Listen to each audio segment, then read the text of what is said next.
সেদিন বৃষ্টির রাত ছিল যখন আমি প্রথম সেই বাড়িতে প্রবেশ করেছিলাম। বাইরে ঝড়ের কারণে আশেপাশে কোনো আলো ছিল না। আমার সামনে শুধু একটি পুরানো বাড়ি, চারপাশে শুধু ঘন জঙ্গল। দরজা ঠেলে ভেতরে ঢোকার পর আমি শুনতে পেলাম একটি হাসির আওয়াজ।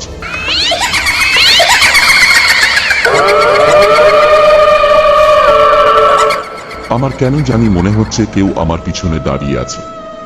লাইট জ্বালানোর জন্য সুইচ খুঁজছিলাম, তখনই একটি হাত আমার কাঁধে স্পর্শ করল। সাথে সাথে ঘুরে দেখি কোনো মানুষ নয়, এক অদৃশ্য ছায়া। ভয়ে আমি দ্রুত উপরের তলায় উঠে গেলাম। হঠাৎ শুনি নিচে দরজা ধুম করে বন্ধ হলো। আমার বুকের মধ্যে ধুকপুক করতে লাগলো। প্রতিটি পা ফেলতে গিয়েও মনে হচ্ছিল কেউ যেন আমার পিছু নিচ্ছে। ঘরের কোণায় এক পুরানো আয়না ছিল, তার মধ্যে